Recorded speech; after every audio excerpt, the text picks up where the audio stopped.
How are you? Good. I was wanting to rest a bit.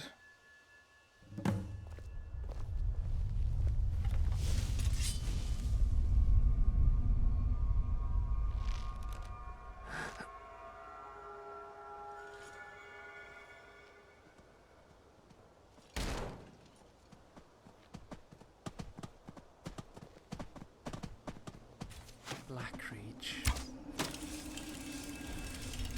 I can't believe we're really here.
De Rerum Direnus by Vorian Direni, tales about a creator of alchemy science.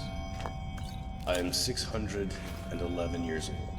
I have never had children of my own, but I have many nieces and nephews and cousins who've been raised with the tales and traditions of our ancient, illustrious, and occasionally notorious clan, the Direni. Few families in Tamriel can boast so many famous figures, wielding so much power over the fate of so many. Our warriors and kings are stuff of legend, and it is not to dismiss their honor and their achievements to say that you have heard quite enough about them. I myself have never picked up a sword or written an important law, but I am a part of a lesser known but still important Direni tradition, the Way of the Wizard. My own autobiography would be of little interest to posterity, though my nieces, nephews, and cousins indulge me to tell wild tales of life in the chaotic Second Era of Tamriel. But I have a few ancestors whose stories should be told. They may have changed history as we know it as dramatically as my better-known relatives, but their names are in danger of being forgotten.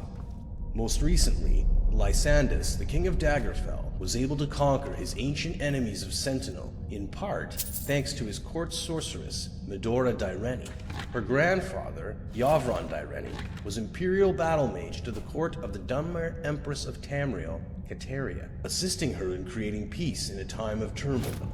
His great-great-grandfather, Paladil Direni, had a similar role with the first potentate and encouraged the Guild Act, without which we would not have all the professional organizations we have today.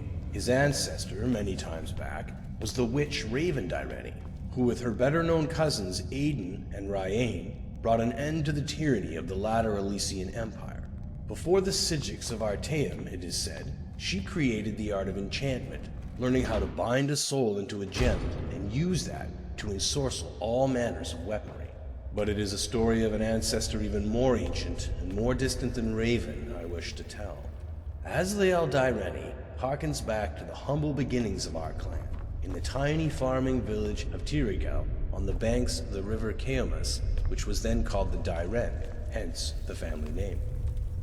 Like all on Somerset Isle in those days, he was a simple planter of the fields. But while others only grew enough to sustain their immediate kin, even distant cousins of the Dyrenes worked together. They would decide as a group which fields were best for wheat, orchard, vine, livestock, or apiary, and thereby always have the best yields of any farm which worked alone, doing the best as it could with what it had. Asliel had a particularly poor farm for most kind of agriculture, but small herbs found its stony, loamless, acidic soil very comfortable. Out of necessity more than anything else, he became an expert on all manner of herbs. For the most part, of course, they were used in flavor and cooking, but as you know, hardly any plant grows on the surface of our world without a magical potential. Even so long ago, witches already were in existence. It would be ridiculous for me to suggest that Asliel Dyreni invented alchemy.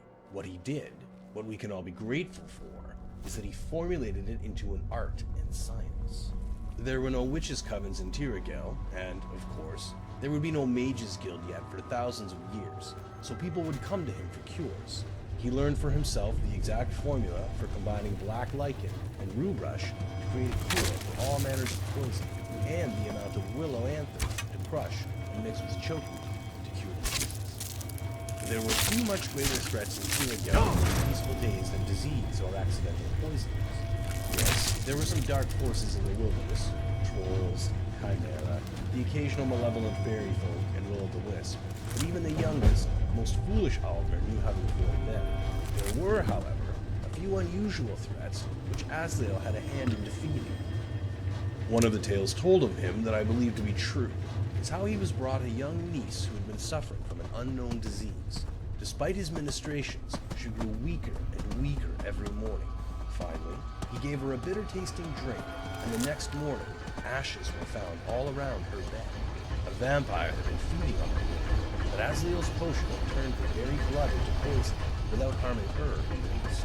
If only this formula had not been lost in the mists of history, this would have been enough to make him a minor but significant figure in the annals of great Somerset.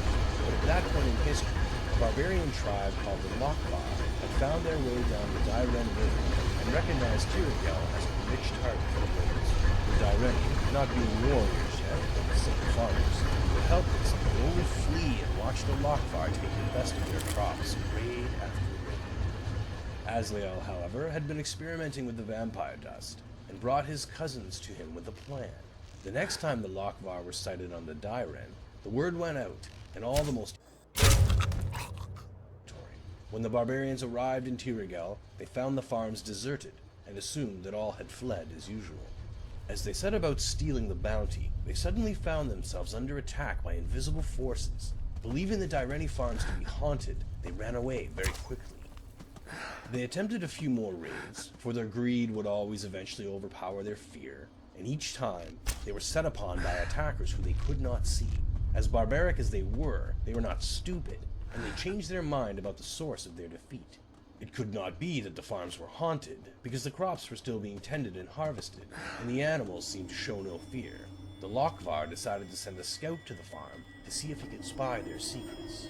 The scout sent word back to the Lochvar that the Dyreni farms were populated with flesh and blood, entirely visible Altmer. He continued to watch as his barbarian cohorts moved down the river, and he saw the elderly and children flee for the hills, while the able-bodied farmers and their wives went to Asliel's laboratory. He saw them go in, and saw no one come out. As usual, the Lochvar were repelled by invisible forces, but their scouts soon told them what he saw happening in the laboratory. The next night, 2 of the Lochvar approached Asliel's farm very stealthily, and managed to kidnap him without alerting the rest of the Dyreni.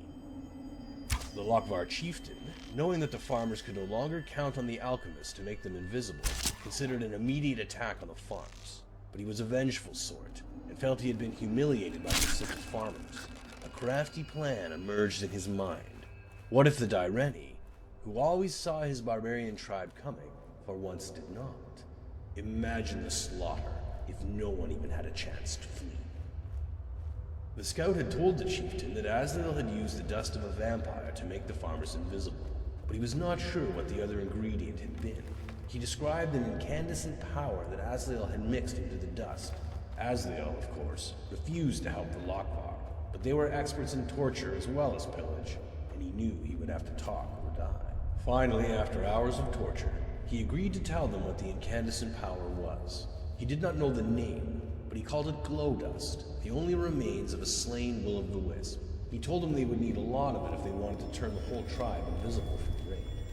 The Lokvar grumbled that not only did they have to find and kill a vampire to save his dust, but find and kill several will-o'-the-wisps to get theirs. In a few days, they came back with the ingredients the alchemists asked for. The chieftain, not being a complete idiot, made Asliel taste the potion first. He did as he was told and turned invisible, demonstrating that it did truly work. The chieftain put him to work creating more. No one apparently noticed that while he did, he was nibbling on black lichen from the brush. The Lokvar took the potion as he doled it out, and soon, but not too soon that they didn't suffer, they were all dead. The scout, who had seen Asliel mixing the invisibility potion, had apparently mistook the glow of the candlelight in the laboratory for an incandescence, which the second ingredient of the invisibility potion did not possess. The second ingredient was actually dull, simple redwort, one of the most common herbs in Tamriel. When they had insisted during torture that Asliel tell them what the incandescent powder was, Asliel remembered that he had once experimentally mixed glow dust and vampire dust together once and created a powerful poison. It was simple enough to steal a little redwort from the barbarians again, mix that with the vampire and glow dust mixture, and create a potion that was in fact an invisibility poison. After curing himself, he gave the poison to the barbarians. The Lokvar, being dead, never again raided the Dyreni farms, and having no other enemies, they were able to grow more and more prosperous and powerful. Generations later, they left Somerset and began their historic adventures on the Tamriel mainland. Asliel Dyreni, because of his excellence as an alchemist, was invited to Artaeum and became a Sigil. It is not known how many of the more common formulas we know today were invented by him there, but I have no doubt that the science and art of alchemy today would not exist without him. But that is all in the distant past. Asliel's innovations, like my modest ones, like the achievements of the Dyrenis throughout history, are but a stepping stone to the wonders which will come in the future. I wish I could be there to witness them, but if I can only share some of the past with the children of the Dyreni and the children of Tamriel, then I will consider my life well spent.